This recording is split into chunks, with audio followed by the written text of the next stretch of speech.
Is this level? Yeah. No, it's not.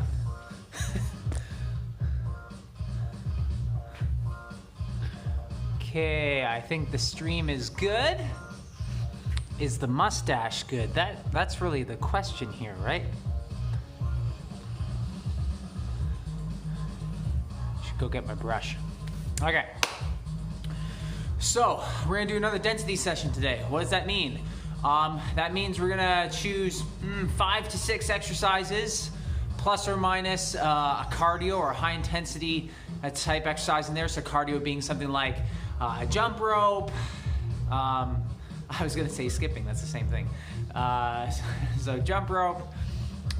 If you wanted to do something like jumping jacks or something, that'd be fine.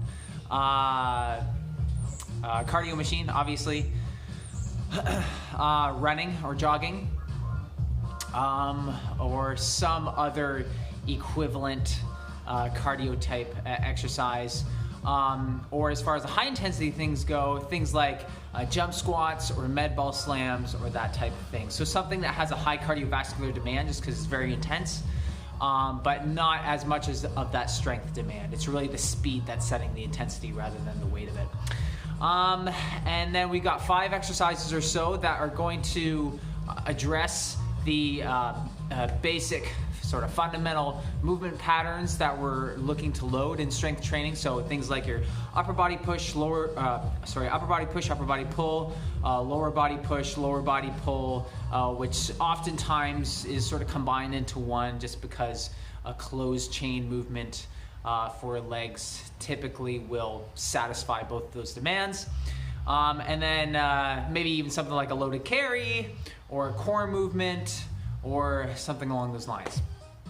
I always like to throw arm stuff in there, but really it's fairly customizable to you. You know, as long as you pick, you know, a lower body exercise and an upper body exercise, and then maybe some variants of those two things, and maybe 1 or 2 things that don't as neatly fit into those categories, then you're good. And just try to keep it simple, etc., etc. We want to keep the intensity fairly high. In the sense that it should still be a weight that challenges you, but with the density sets, we're looking at a weight that could be as intense as a 12 RM to something that's as light as a 20 RM. So imagine a weight that you can only do 12 reps with. That would be the heaviest that we'd want to go, with the intent that you'd be doing 8 reps or 10 reps of that actual weight only. And we're gonna move from one exercise to the other, preferably alternating muscle groups as we go. So we might go lower body to upper body to lower body to upper body, that sort of thing. And that's just gonna help us stay moving. It'll minimize the effect of the local muscular fatigue. So obviously if I do some push-ups and then go right into pull-ups, that'll be to some degree harder than going from push-ups into some walking lunges, because it's such a big shift in where the muscular demand is. We've already fatigued our upper body, so we may as well go straight to the lower body that's fresh, as opposed to using more upper body with the pull-ups in a pre-fatigue state.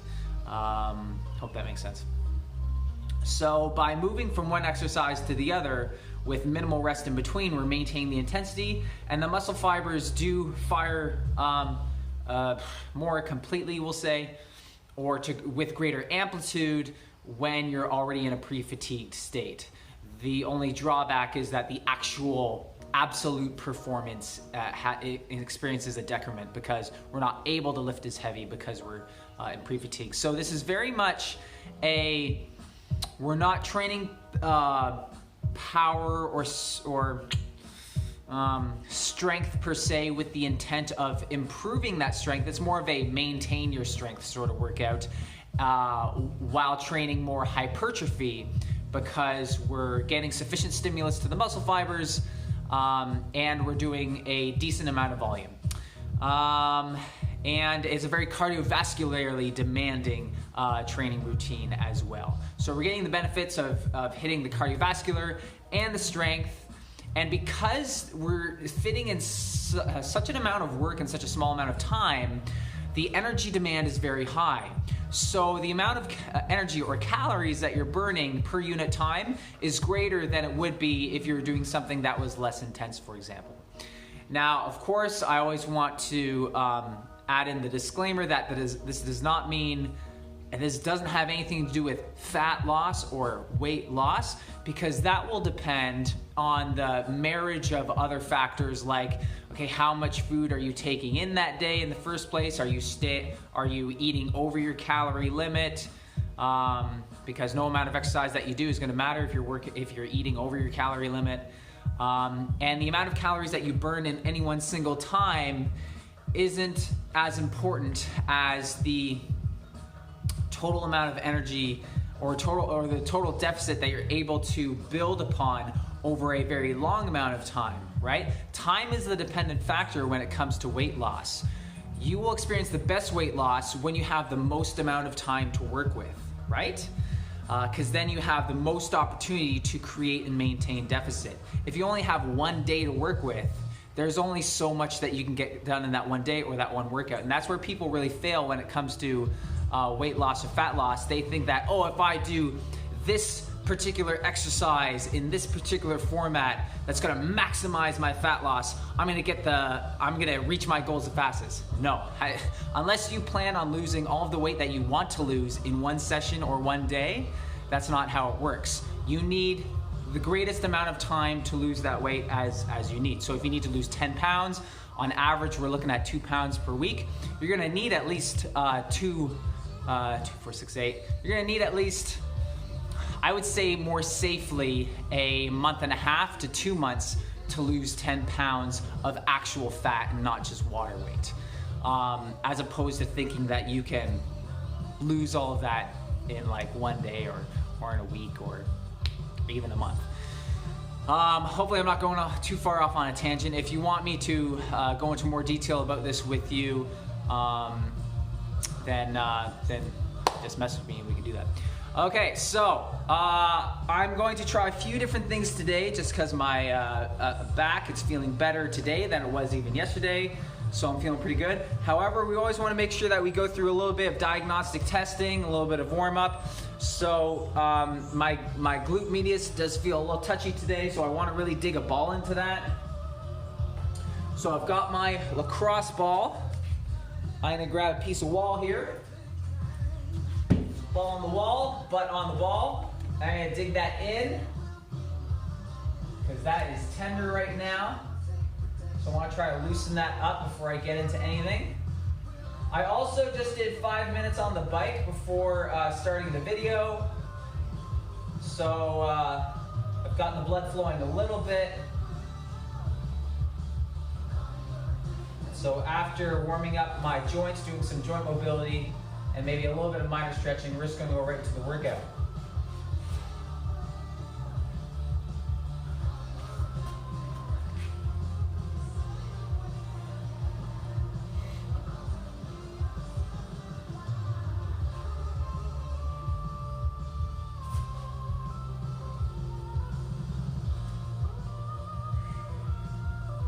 So I'm high up on the butt, just below the hip crease, or hip crest, I should say. Ay, ay, ay. I want to try to incorporate some mobility here, some movement, elongate and shorten those fibers as I'm applying pressure. Okay, I like to get to a hip stretch now. So I'll straddle the bench, 1 foot up, chest up, long through the spine. I'm gripping the bench and I'm just gonna fold at the hips. Staying long through the spine. You guys see that? Yes, you can.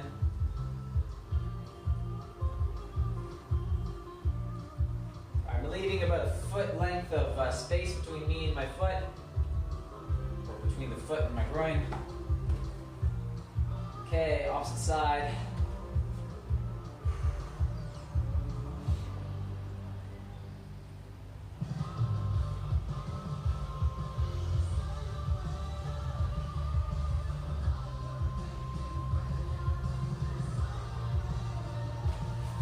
Okay, that's good. I'm gonna grab some lightweight here. And I'm going to go through my arm circles. So up the middle, down the back, up the middle, down the back.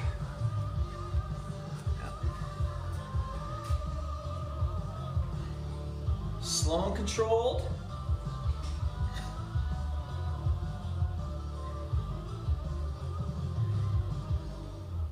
Have you guys been doing lots of online shopping and looking forward to your deliveries just so you have something to look forward to lately?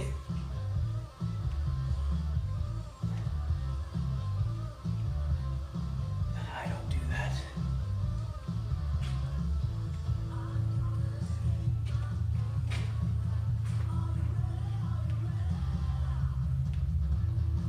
And across.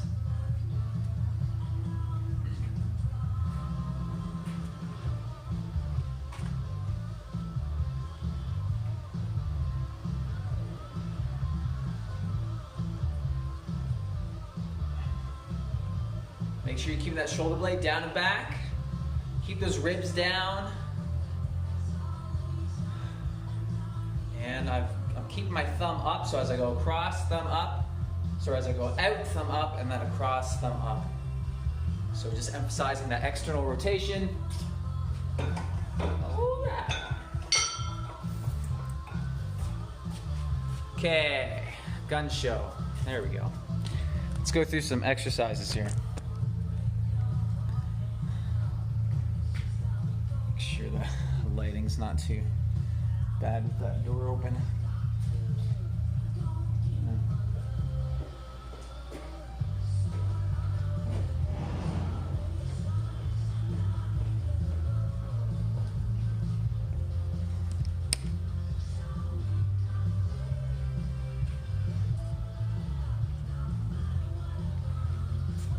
Yeah.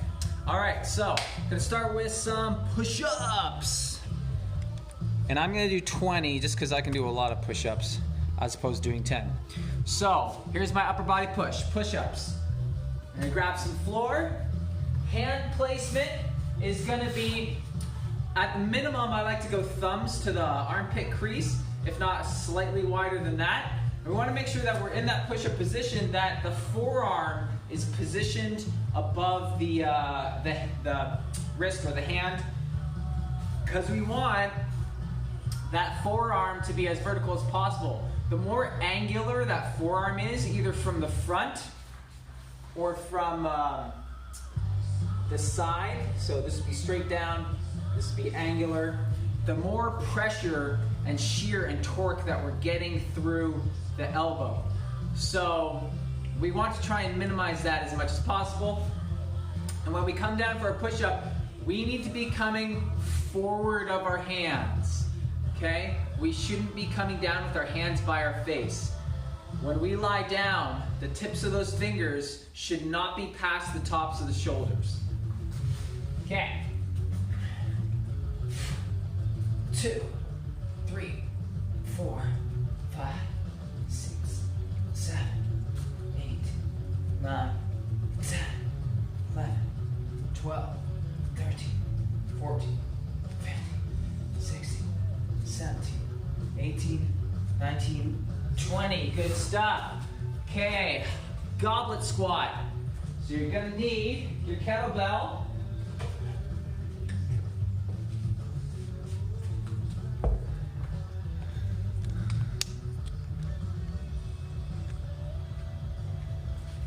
So kettlebell, swing up into our goblet position and squat. 1, 2, 3, 4. Not too fast on the way down. Guide yourself down. 5, 6, 7, 8, 9, and 10. Easy.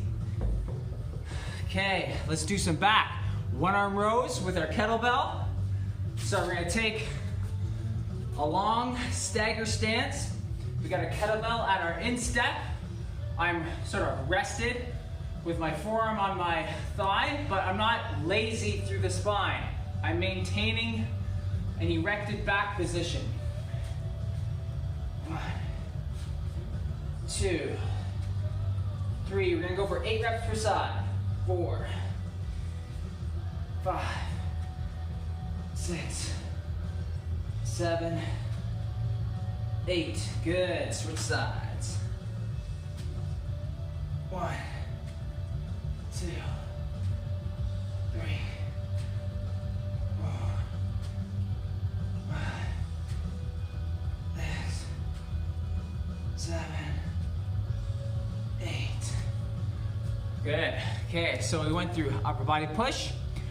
We went through lower body push. We went through upper body pull. Let's do a lower body pull. So let's do some deadlifts. I'm gonna grab my matching bell here.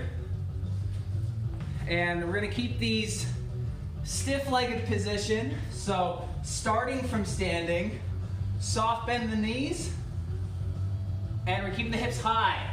Squeeze. 1, 2, 3. Keep those weights close. Don't let them dangle out in front of you.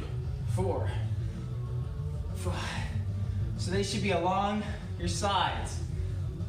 6, 7, 8, 9, 10. Good. Okay. We're gonna avoid core, well, let's try gladiator press. 8 reps per side.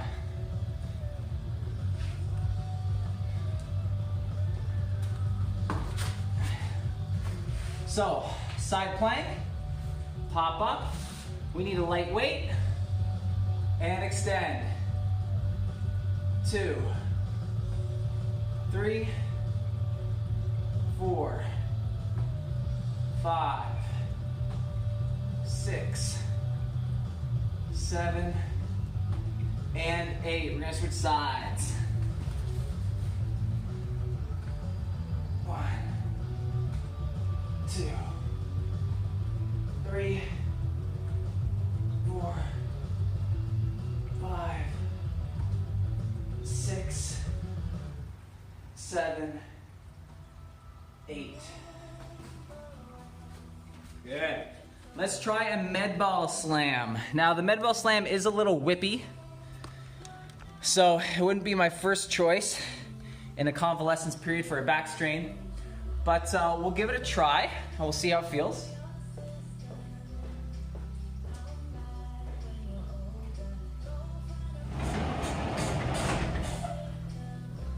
So I'm gonna grab a 10-pounder because that's pretty light for me.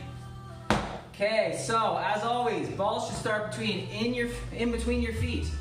Hips back, back flat. We're gonna keep it close to the body as we come up. See how my arms are inside my thighs and right up against my body? So in the same way that when we do our kettlebell swing, we want the arms to roll off of the hips. Same thing with the med ball. When I pop up, those hips are gonna launch my arms. And then I sit my whole body to slam it. So that's 1, 2, 3, 4, 5, 6, 7, 8, 9, and 10. Okay, let's hop on the bike for a minute of cardio.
fantastic. Grab some water.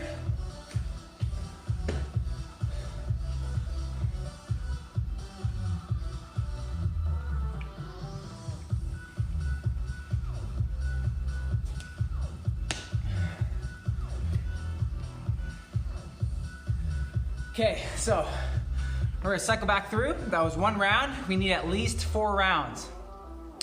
So back to our push-ups. These push-ups are too damn light.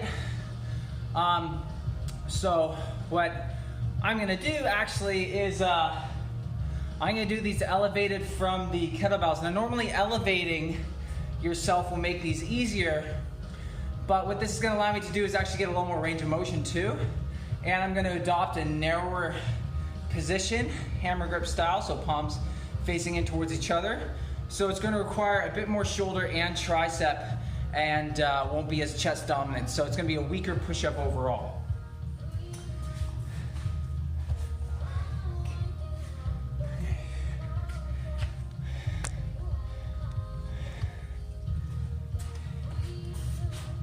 All right.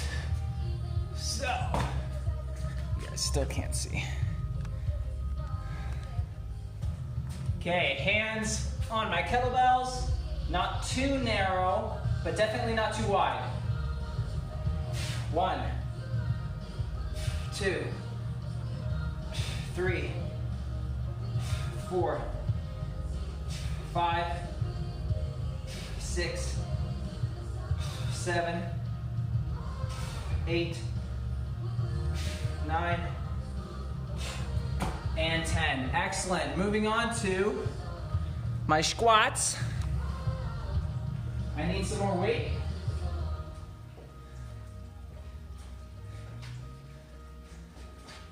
Let's grab the orange guy.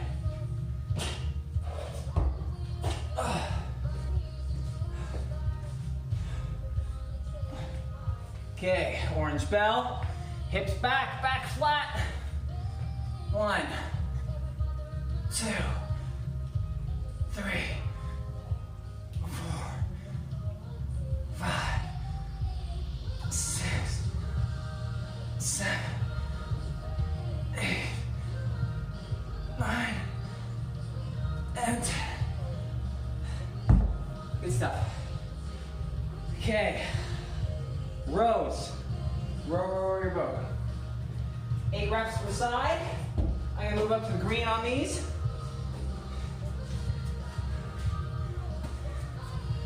Okay, so stagger stance, 1 foot forward, 1 foot back. Bring that kettlebell to your instep.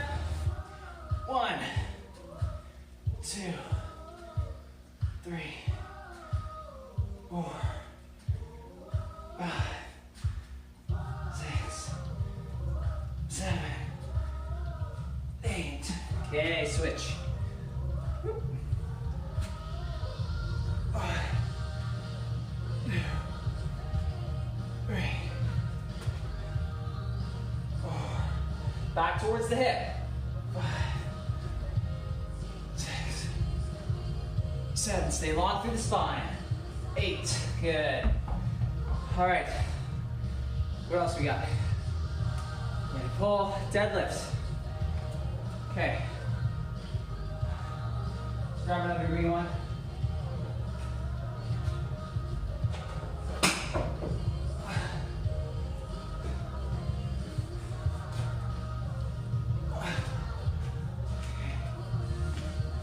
So, tall position. We're gonna keep those hips high on the way down. 1, 2, 3, 4, 5, 6, 7, and 8. 2 more. 9, 10. Okay. Gladiator press. I'm gonna try that 20.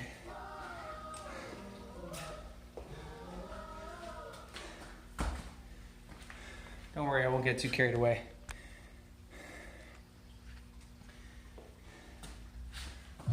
Okay.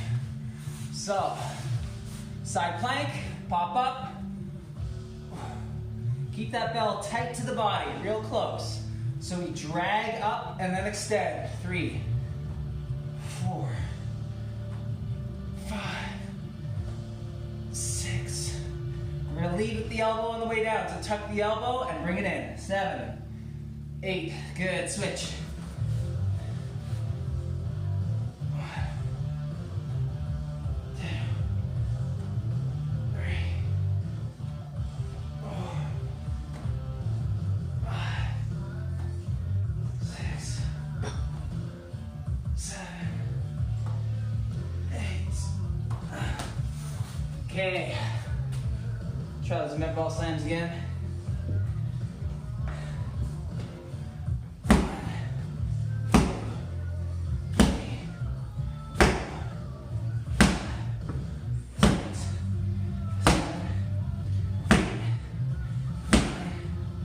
9, 10. Okay, cardio.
Okay, take a breather, grab some water.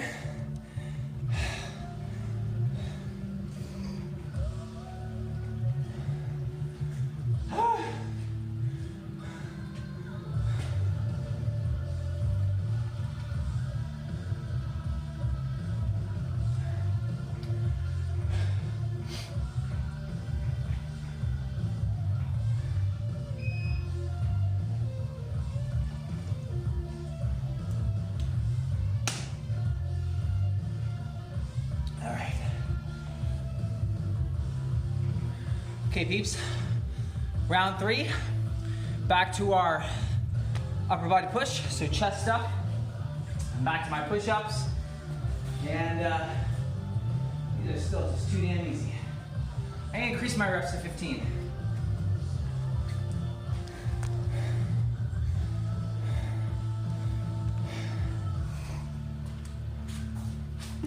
Okay.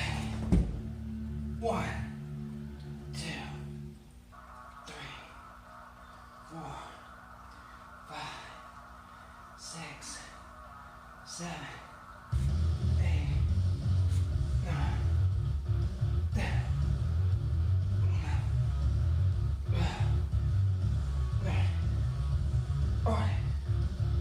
11, 12. Good stuff. Okay, we're coming back to our goblet squats. Let's grab that red guy. Oh. Okay, guide yourself down. Oh, bum down, chest up. 2, 3, 4, 5, 6, 7, 8, 9, and 10.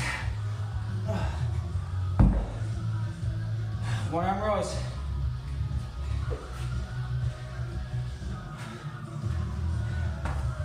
Okay, stagger stance, 8 repetitions. Go back towards the hip. 2, 3, 4, 5, 6, 7, 8. Good, switch.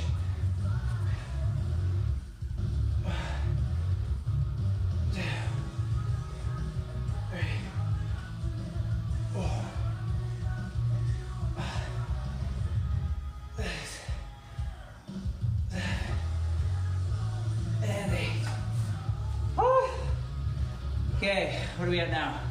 Deadlifts. Bingo.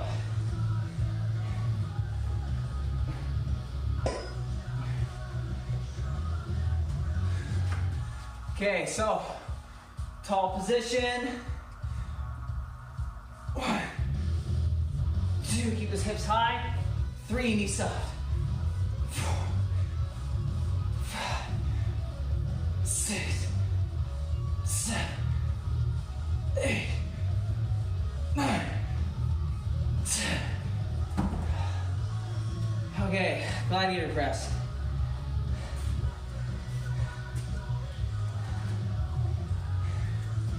Oh.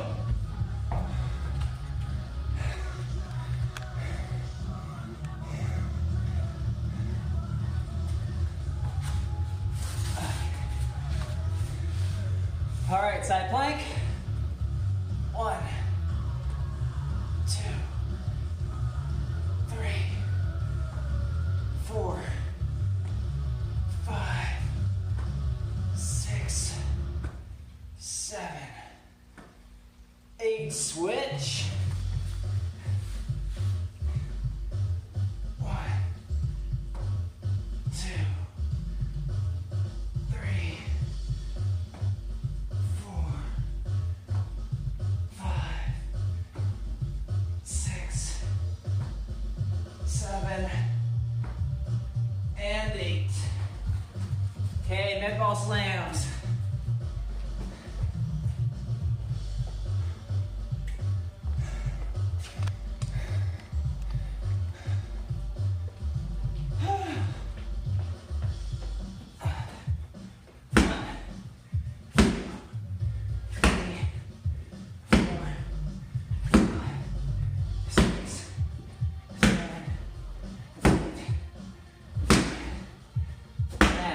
Cardio.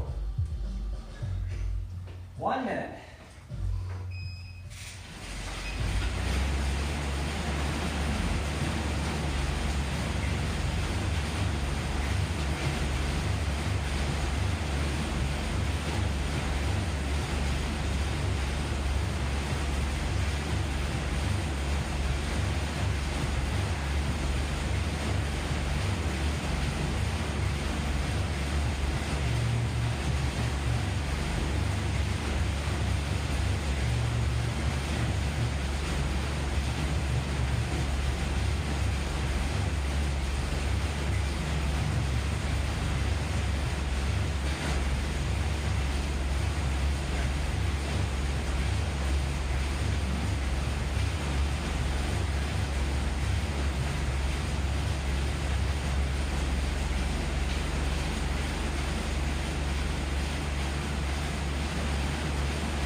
Good stuff. Okay. One more round that we need to do. First, grab drink.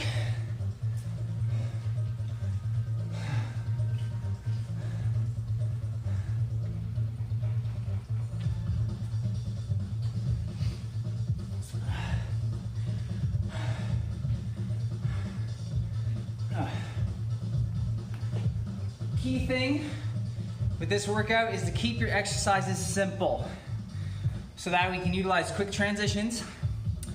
And to be accurate, the whole density idea comes from, yes, we have minimal rest, and yes, we're trying to maximize the amount of volume per time, but also in a chronological perspective and temporal perspective, over time, you know, for your first session, you want to time how long it takes, and or set a minimum, like I set a time cap. So 20 minutes, for example, 20 minutes, and just keep doing the cycle. And that would be pretty standard. Then, from week to week, you're trying to fit in either more rounds inside of that 20 minutes with that same workout, or you're going to try to finish those however many rounds you did that first day inside of less time. And that will basically indicate that you're getting stronger, you're getting fitter, your motor skill development is also improving because you're able to transition quicker, more efficiently. So that's really the idea behind the density sets. Okay, enough talking. Back to our push-ups. I'm gonna do 20 this time.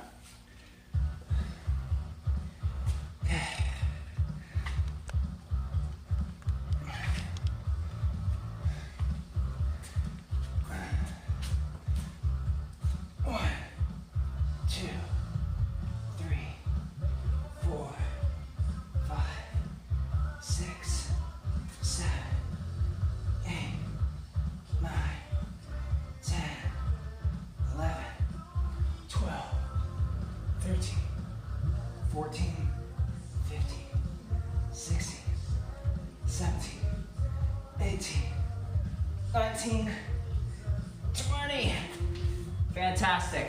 Goblet squats. Here we go. With the red guy.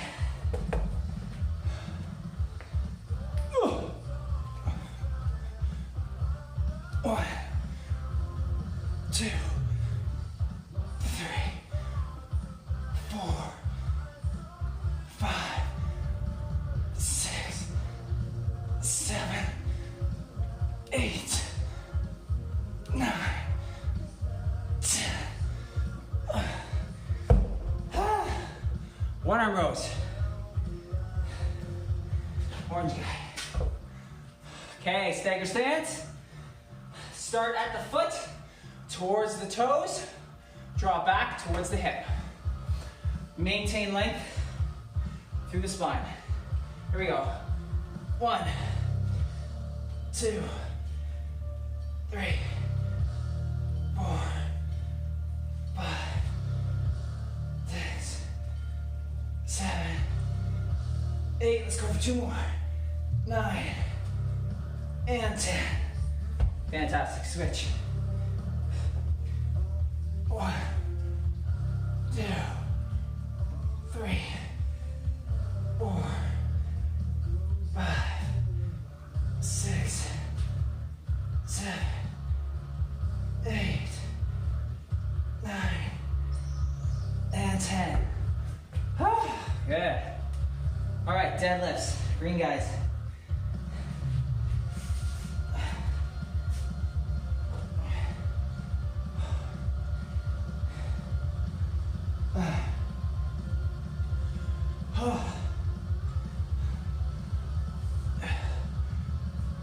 One, two, three, 4, 5, 6, 7, 8, 9, 10. Gladiator press.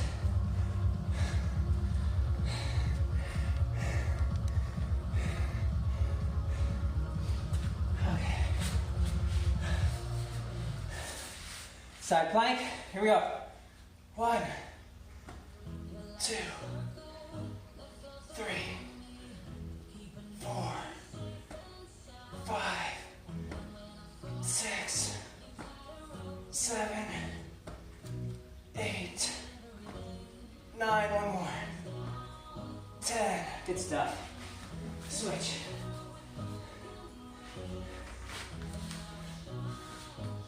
One, 2, 3, 4, 5, 6, 7, 8, 9, 10. Okay, bed ball slams.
one second. Hang on. Need to catch my breath. All right. So, that's the workout. Now what you accomplished there is, how many exercises did I do? Push up,